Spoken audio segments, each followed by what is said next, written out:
Est-ce que t'as déjà eu l'impression qu'un jeu était trop bien? C'est hyper bizarre de se faire ce type de réflexion et je me la suis faite avec la sortie de Hades 2 hier. C'est hyper intéressant de se pencher sur Hades 2 parce qu'il est sorti en accès anticipé l'an dernier. Ça veut dire qu'on l'a vu dans un état où les devs se sont dit: là, le jeu n'est pas prêt à être sorti. Alors oui, l'an dernier, j'ai mis une cinquantaine d'heures dans cet accès anticipé, et dans les faits, on ne pouvait pas finir l'histoire. Arrivé à un moment, il y avait plus de contenu, il manquait quelques zones, quelques boss pour arriver à la vraie fin du jeu. Mais déjà, 50 heures sur un accès anticipé sans tourner en rond, c'est massif. Et ce qui m'a choqué en jouant à la 1.0 hier, c'est le nombre de petits détails qu'ils ont ajoutés au jeu depuis l'accès anticipé. Je veux dire, c'est normal qu'il y ait des ajouts entre l'accès anticipé d'un jeu et sa sortie officielle.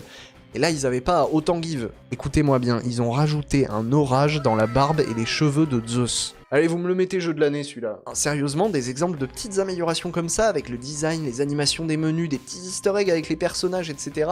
Il y en a tellement, et dès les premières heures de jeu. Et personne ne leur aurait reproché si ces trucs-là avaient été absents. Et tout ça, c'est grâce à Supergiant Games, le studio derrière le jeu, et sa politique anti-crunch. Comprenez par là que les équipes sont respectées et travaillent sans la pression d'une date de sortie trop prématurée. Et c'est permis par la sortie en accès anticipé pour financer le projet de manière un petit peu plus diffuse et pas avoir la pression du nos caisses sont vides, y a plus rien qui rentre, il faut sortir maintenant. Et c'est sûrement de là qu'elle vient cette sensation bizarre de jeu trop bien. C'est peut-être devenu un petit peu trop rare les exemples de studios qui respectent leurs employés et leur permettent d'insuffler une telle passion dans un jeu. En tout cas, on a pas mal de bons contre-exemples cette année. Je te laisse me dire quel est ton jeu préféré de 2025, et moi je suis très fier d'avoir donné de la thune à Supergiant l'an dernier pour qu'ils mettent de l'orage dans la barbe de Zeus.